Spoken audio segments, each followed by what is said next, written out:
नमस्कार, आप देख रहे हैं हमारा खास कार्यक्रम बात सेहत की। अक्सर लोग यही सोचते हैं कि टीबी सिर्फ फेफड़ों में होने वाली बीमारी है, लेकिन ऐसा नहीं है। टीबी आपके दिमाग में भी हो सकती है और महिलाओं के यूट्रस में भी। जी हाँ, टीबी यानी कि ट्यूबरक्लोसिस महिलाओं के गर्भाशय या यूट्रस को भी प्रभावित कर सकती है। इसे यूट्रस का टीबी कहा जाता है, जो एक गंभीर बीमारी है। ये भारत में तेजी से बढ़ती जा रही है। इसके कारण महिलाएं बांझपन की शिकार हो जाती हैं और रिसर्च के अनुसार टीबी इन्फेक्शन से होने वाली बीमारी है। भारत में यूट्रस टीबी की वजह से 25 से 30% महिलाएं संतान सुख से वंचित रह जाती हैं। अब ऐसे में जरूरी है कि महिलाओं को गर्भाशय की टीबी यानी कि यूट्रस टीबी के बारे में पूरी जानकारी हो। इससे बचाव तभी होगा जब इसकी पूरी आपको जानकारी होगी। इसीलिए आज हम आपको डॉक्टर से रूबरू कराएंगे, जो यूट्रस टीबी के खतरे से कैसे बचे ये बताएंगे और क्या कुछ उपाय करें ये बताएंगे। हमारे साथ डॉक्टर जुड़ रहे हैं।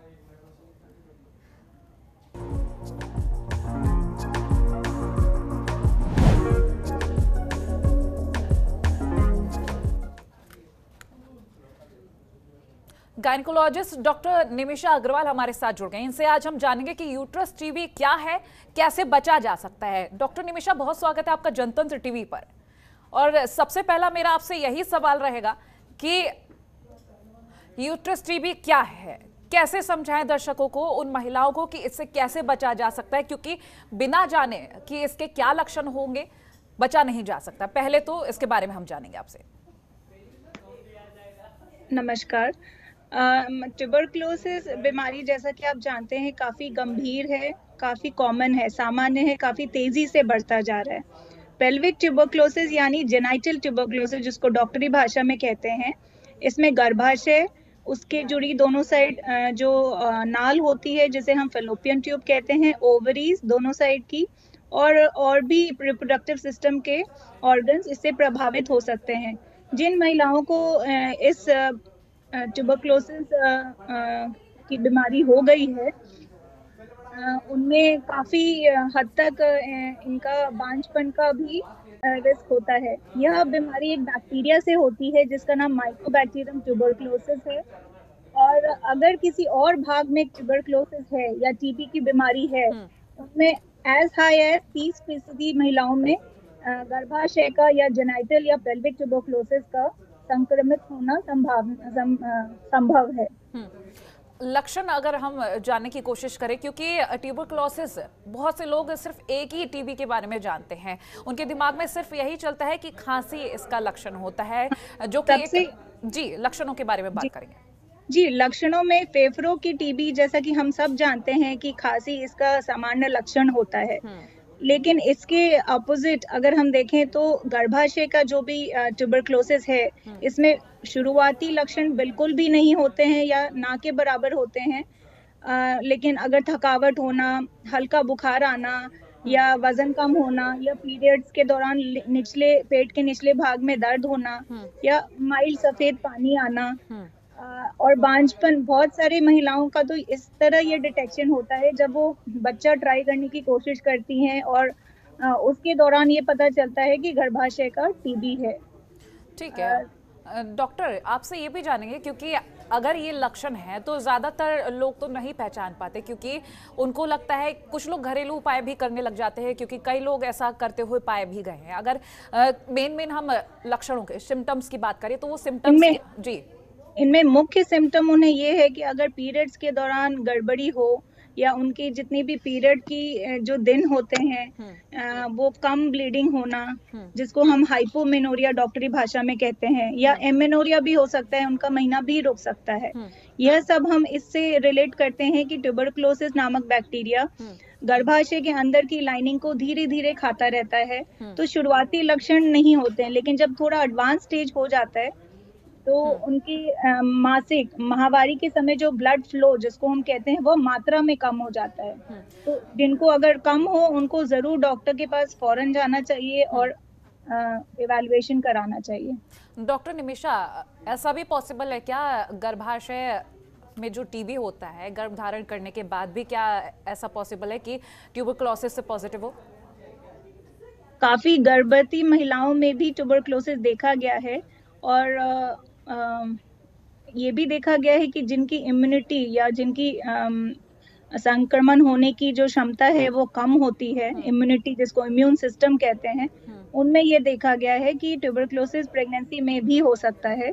और मोर कॉमन है जब बच्चा डिलीवरी हो जाए, पोस्टपार्टम गर्भपात के बाद काफी उनकी इम्यूनिटी लो होती है, खून का जारी होना जिससे वजह से कमजोरी आ जाती है। तो इस खास ख्याल रखें कि इस दौरान वो अपना पूरा ख्याल रखें जिससे बचाव हो सके ट्यूबरक्लोसिस से, क्योंकि बचाव ही इसका सबसे महत्वपूर्ण इलाज है।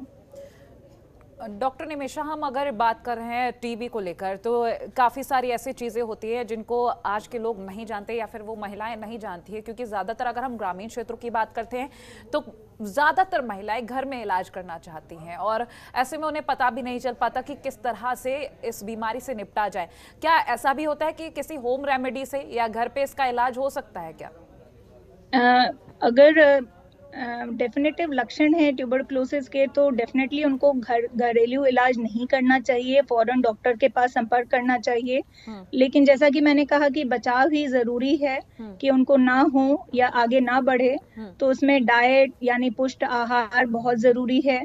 और ज्यादा क्लोज कंजेस्टेड हाउसेज में है ना, जैसे एयरी एनवायरनमेंट होना चाहिए, हवादार, और डाइट, इन सब पे ध्यान रखने से काफी हद तक ये बैक्टीरिया हमारे इम्यून सिस्टम पे काम नहीं करती हैं, जिसकी वजह से हम संक्रमित नहीं होते हैं। लेकिन घरेलू इलाज का कोई इसमें ऑप्शन नहीं रहता है, उन्हें डॉक्टर के पास संपर्क करना चाहिए क्योंकि इसका इलाज संभव है अगर डिटेक्ट हो जाए टाइमली। डॉक्टर निमिषा, अगर हम ट्यूबरक्लोसिस को लेकर बात कर रहे हैं तो मैरिड अनमैरिड स्टेटस कितना मायने रखता है?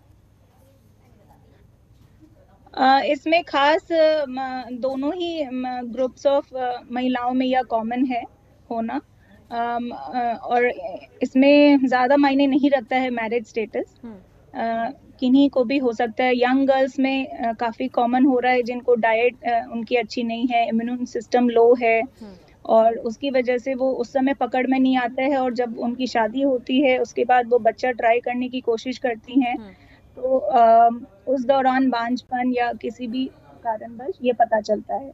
क्या क्या सावधानियां बरतनी चाहिए इससे बचने के लिए, क्योंकि आपने बताया कि लक्षण ये है, लेकिन अगर लक्षण भी ना पहचान पाए इससे पहले जरूरी है कि सावधानियां शुरू से ही बरती जाए, तो सावधानियां किस तरह से बरती जा सकती हैं? सावधानी शुरू से बरतनी चाहिए कि पहले तो जो सबसे कॉमन सबसे सामान्य जो हमारे बॉडी का भाग है यानी फेफड़ों का ट्यूबरक्लोसिस होने से 30% से ज्यादा महिलाओं में दूसरे अंग में ट्यूबरक्लोसिस होने का खतरा रहता है। तो जहाँ तक है, मैंने कहा कि फेफड़ों की ट्यूबरक्लोसिस से भी बचना चाहिए, इससे हमारा अच्छा डाइट, एयरी एनवायरनमेंट और इन सब, और जिनको ऑलरेडी पहले से फेफड़ों की बीमारी है वो हाई रिस्क होते हैं, या जिनको और भी कोई कोमोबिडिटीज हैं वो और हाई रिस्क होते हैं इन संक्रमण के लिए। डॉक्टर, ये तो सावधानियों को लेकर बात हो गई। अब हम बात कर लेते हैं कि यदि पॉजिटिव होते हैं ट्यूबरक्लोसिस को लेकर, और क्या बच्चे में भी ये सिम्टम्स जा सकते हैं, क्योंकि आपने बताया कि प्रेगनेंसी के दौरान भी ट्यूबरक्लोसिस हो सकता है। अगर ऐसा होता है तो डिलीवरी के बाद क्या बच्चे में भी ये सिम्टम्स पहुंचते हैं? बच्चे में यूजुअली देखा गया है कि सिम्टम्स नहीं पहुंचते हैं, लेकिन माँ को जरूरी है कि उनको जो दवाइयाँ दी गई हैं ट्यूबरक्लोसिस के लिए, जिसका नाम है ATT, वो पूरी दवाइयाँ खाएं। इन दवाओं की वजह से कभी कभी असर हो सकता है अगर वो पहले 3 महीने में खाएं, बट अदरवाइज बच्चे में इसका संक्रमण नहीं देखा गया है। लेकिन अगर बांझपन हो तो उसमें काफी डिवास्टेटिंग साइड इफेक्ट्स देखे गए हैं, जैसे ट्यूब्स में पानी भर जाना, बच्चेदानी के अंदर चिपकावट आ जाना, ये सब ऐसे फाइंडिंग्स है जिससे बांझपन के वो शिकार हो जाते हैं। डॉक्टर, ऐसा माना जाता है कि टीबी एक लंबे वक्त की बीमारी है, जल्दी ठीक नहीं होती, या फिर कुछ लोगों का ये मानना है कि ये बीमारी ठीक ही नहीं होती, जिंदगी भर के लिए हो जाती है, यानी कि परमानेंट इसको कहा जाता है। अगर हम यूट्रस टीबी की बात कर रहे हैं, क्या ये परमानेंट होती है या फिर इसका इलाज एक वक्त रहते किया जा सकता है? जैसा कि मैंने कहा कि शुरुआती स्टेज में पेल्विक ट्यूबरक्लोसिस के कोई लक्षण नहीं होते हैं। इसकी सबसे दुखद बात यह है कि लक्षण नहीं होते हैं तो पकड़ में आना मुश्किल होता है, और जैसे जैसे स्टेज एडवांस होती हैं इतने उसके कॉन्सिक्वेंसेस हो जाते हैं बच्चेदानी पे, अंडादानी पे, उसकी जो जो मैंने नाल बोली फलोपियन ट्यूब्स, वो बंद हो जाती हैं, जिसकी वजह से प्रोग्नोसिस, जिसको हम कहते हैं बच्चा पैदा करने की क्षमता ना के बराबर हो जाती है।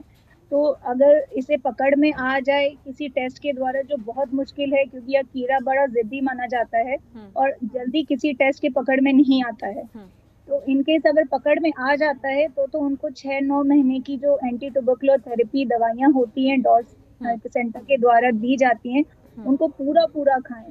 सबसे इम्पोर्टेंट है उसको कंप्लायंस पूरा खाना। काफी मरीजों में देखा गया है वो उन्होंने 1 महीने 2 महीने खा के छोड़ दिए हैं, जिससे फायदा तो नहीं होगा, इनफैक्ट और नुकसान होता है, क्योंकि इससे काफी रेजिस्टेंट बैक्टीरिया उत्पन्न होते हैं इन्वायरमेंट में, जिसको करोड़ों लाखों की मेहनत से साइंटिस्ट ने बनाया है एंटी ट्यूबरकुलर थेरेपी, वो अब रेजिस्टेंट होता दिख रहा है।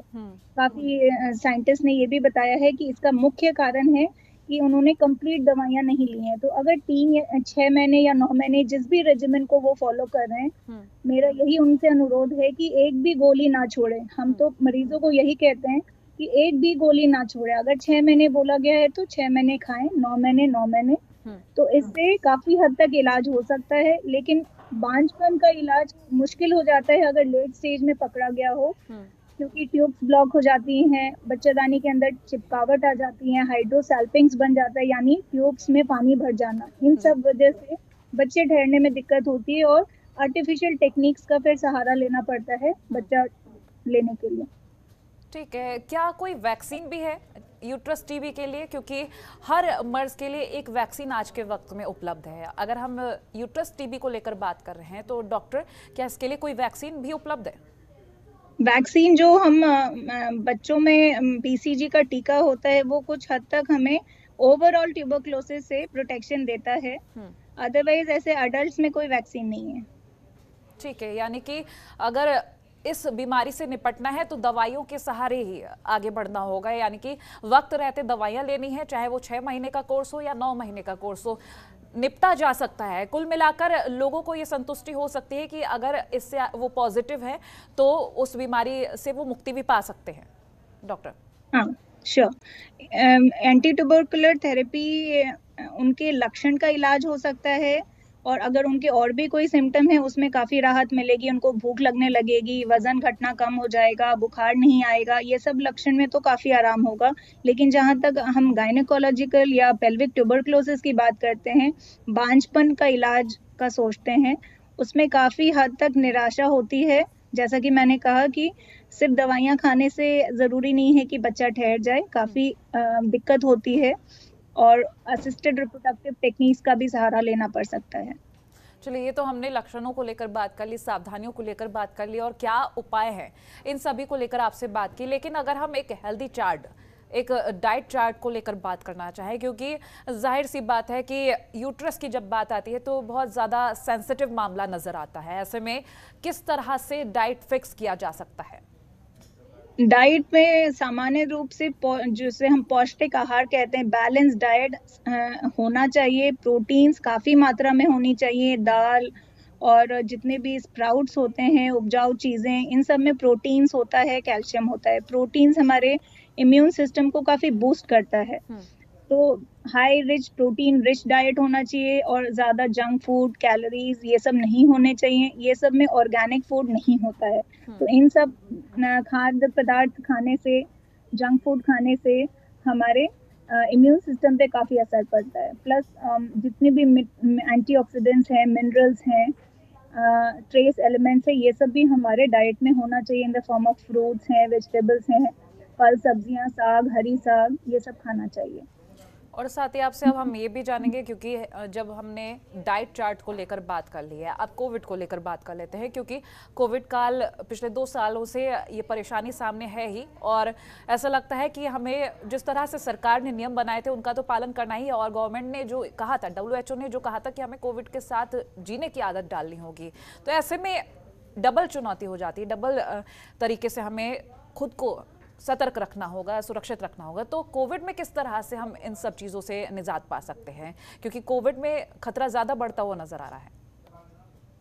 आपने सही कहा। कोविड इन जो भी मरीज ट्यूबरक्लोसिस से संक्रमित हैं वो काफी हाई रिस्क हैं कि उनमें मॉडरेट या सिवियर कोविड मतलब कोविड की भी लक्षण उनमें ज्यादा पाए जाते हैं, ज्यादा रिस्क ऑफ हॉस्पिटलाइजेशन होता है, उनके चांसेस ऑफ ऑक्सीजन वेंटिलेटर ये सारी चीजें बढ़ जाती हैं क्योंकि उनको ऑलरेडी अगर फेफड़ों का टीबी है या किसी और भाग का टीबी है तो वो इम्यूनो कॉम्प्रोमाइज्ड है, यानी उनकी इम्यूनिटी लो है। तो अगर ऐसा कहा जाए कि बचाव के लिए क्या करना चाहिए तो कोविड में तो घरों में रहने को बोला गया है, ज्यादा बाहर नहीं जाना है, तो घर में भी रहें तो काफी वातावरण एयरी हो, साफ सुथरा हो, कंजेस्टेड ना हो। तो ये सब से भी काफी टीबी के संक्रमण और कोविड के संक्रमण से बचा जा सकता है। एज फैक्टर को लेकर बात करेंगे क्योंकि ज़्यादातर अगर हम यंग गर्ल्स की बात करते हैं तो उनको लेकर भी काफ़ी दिक्कतें होती हैं और शुरुआती दौर पे जब हम बात करते हैं जैसा कि आपने कहा कि जो लक्षणों में आपने बताया है कि पीरियड्स के दौरान होता है या फिर प्रेगनेंसी के दौरान ये लक्षण भी सामने आ सकते हैं, तो यंग गर्ल्स के लेकर भी हम बात करेंगे। यंग गर्ल्स में काफी आजकल डाइट पे चर्चा हो रही है, प्लस काफी ऑब्सेस्ड हैं कि उनका वजन ना बढ़े। तो एक मीन बीएमआई है जिसको हम कहते हैं एक वजन और इसका आंकड़ा, ये काफी अगर मीडियन से लो हो जाए, काफी लो बीएमआई वाली जो लड़कियां हैं उनमें काफी खतरा है ये ट्यूबरक्लोसिस होने का।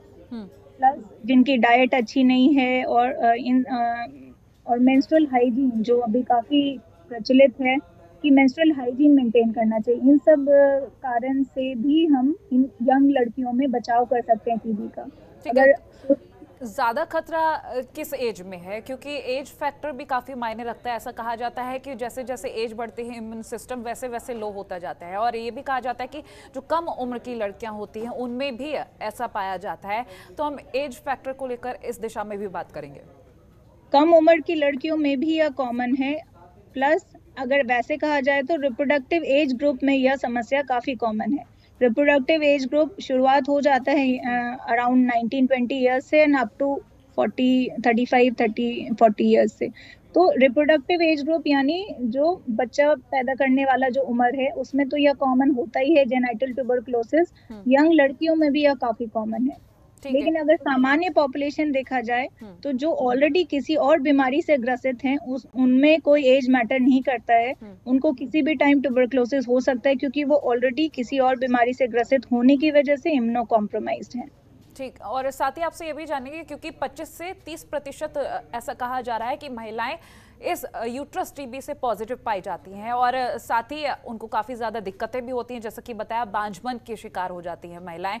इन चीज़ों से निपटने के लिए आपने दवाइयों का इलाज बताया कि दवाइयों से खुद को सुरक्षित रखा जा सकता है, लेकिन यदि एक यंग एज में ये बीमारी हो जाती है तो किस तरह से, क्योंकि आपने एक कोर्स बताया, लिमिट बताई, उनके बारे में हम जानेंगे क्योंकि जाहिर सी बात है एज के अकॉर्डिंग भी ट्रीटमेंट होता होगा। एज के अकॉर्डिंग जनरली ट्रीटमेंट नहीं होता है, डिपेंड करता है कि रेसिस्टेंट ट्यूबरक्लोसिस है या पहली बार डिटेक्ट हुआ है या रिलैप्स हुआ है, एक बार ट्रीट होके फिर से आ गया है। उसके रेजिमेंट्स होते हैं जो हमारे सरकार ने दिए गए हैं, उसके आधारित 6 महीने 9 महीने काफी सारे ऐसे रेजिस्टेंट बैक्टीरिया भी आ गए हैं जिसमें और लंबी 2 साल तक की ट्रीटमेंट भी लेनी पड़ सकती है, जिसे मल्टी ड्रग रेजिस्टेंट ट्यूबरक्लोसिस कहते हैं। लेकिन अगर वैसे देखा जाए तो एज कोई क्राइटेरिया नहीं है, जिनको अगर उस कैटेगरी में आते हैं तो उनको वो कैटेगरी ऑफ ट्रीटमेंट लेनी पड़ती है, कैटेगरी 1 2 ऐसे कैटेगरीज होती हैं ट्रीटमेंट की। डॉक्टर आपने अभी एक शब्द यूज में लाए कि वापस से फिर से बीमारी आई, क्या ऐसा हो सकता है कि जी क्या ऐसा भी है कि ये बीमारी से ठीक हो गए हैं फिर से ऐसी बीमारी हो सकती है एक ही? हाँ, रिलैप्स काफी कॉमन है, रिलैप्स हो सकता है और बहुत कॉमन कारण ये है कि उन्होंने दवाइयाँ ही नहीं ली हों। जितना भी दवाई उन्हें एक दिन लिया एक दिन नहीं लिया, जिसे नॉन कंप्लायंस कहते हैं, मरीज काफी इरेगुलर हैं अपने ट्रीटमेंट में, इन लोगों में रिलैप्स काफी कॉमन देखा गया है। ठीक है, रिलैप्स की आपने जब बात की है तो क्या क्या सावधानियां इन लोगों को बरतनी चाहिए? यदि मरीज ठीक हो जाता है, यूट्रस टीबी से मुक्ति पा लेता है, तो क्या सावधानियां इनको बरतनी चाहिए ताकि दोबारा से इस तरह की समस्या उत्पन्न ना हो? इनको ट्रीटमेंट के दौरान खास तौर अपनी खान पीन का ध्यान रखना चाहिए क्योंकि ये दवाइयाँ नॉट विदाउट साइड इफेक्ट जैसा बोला जाए, इनमें कुछ ना कुछ साइड इफेक्ट्स होते हैं, लिवर में थोड़ी असर आना या ओवरऑल इन सब दवाओं का असर होता है। तो दवा का असर बुरा ना हो देह पे, उसकी वजह से इन्हें अपना डाइट मेंटेन रखना होगा और काफी पानी का खूब सेवन करना चाहिए और ट्रीटमेंट के दौरान अपना ध्यान रखना चाहिए। यूट्रस टीबी में अगर हम अन्य अंगों की बात कर रहे हैं, आपने कहा कि और भी अंगों पर असर पड़ सकता है, यूट्रस के अलावा कौन कौन से अंगों पर इसका गहरा असर जा सकता है?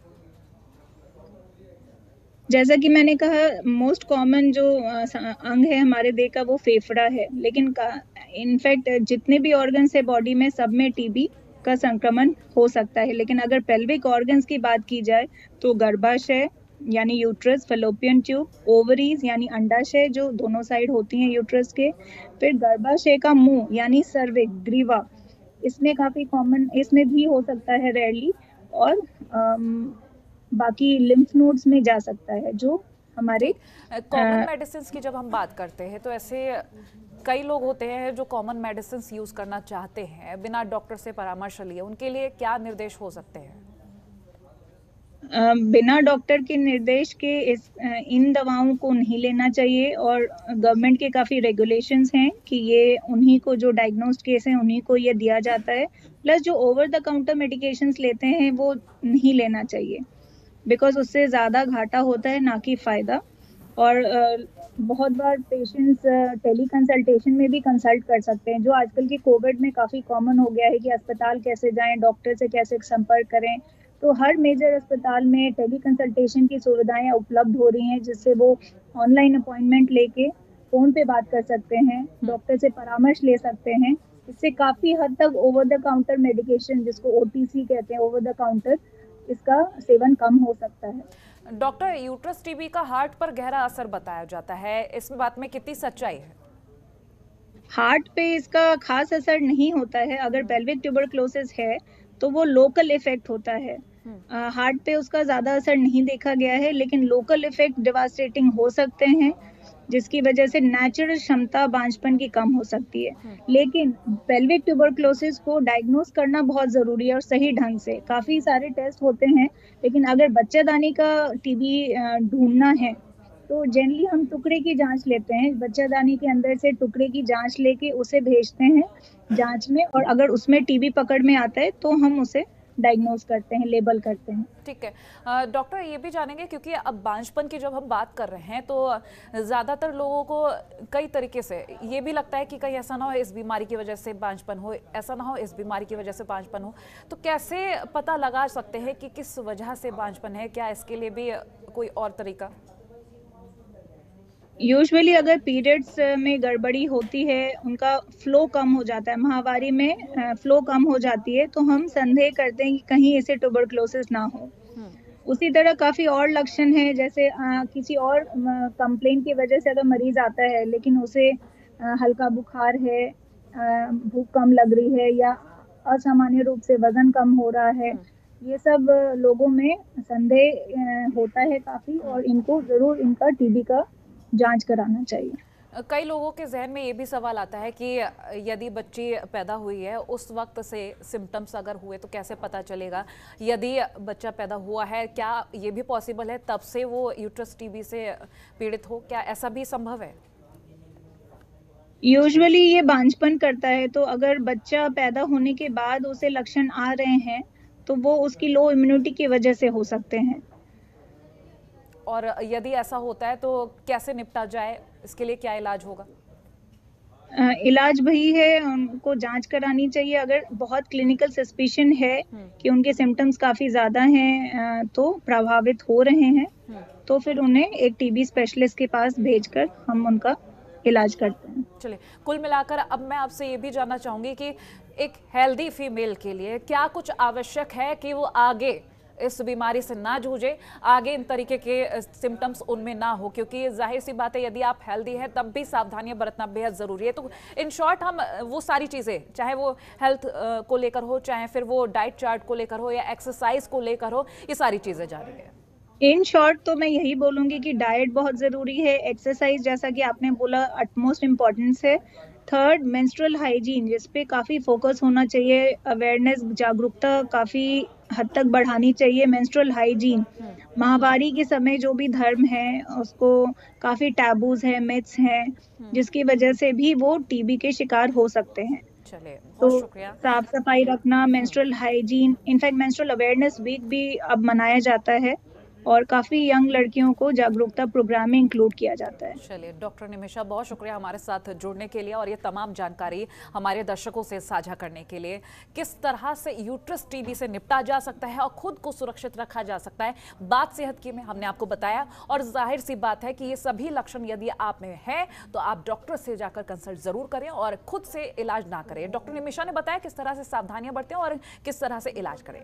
इसी के साथ फिलहाल हमारे इस खास पेशकश में इतना ही। देखते रहिए जनतंत्र टीवी। नमस्कार।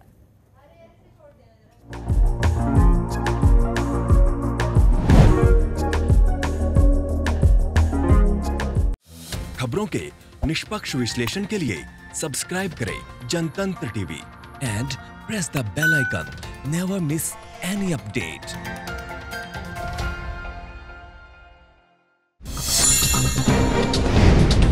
डाउनलोड कीजिए जनतंत्र टीवी ऐप को, जो कि अवेलेबल है गूगल प्ले और ऐप स्टोर पर। अधिक जानकारी के लिए अभी डाउनलोड करें।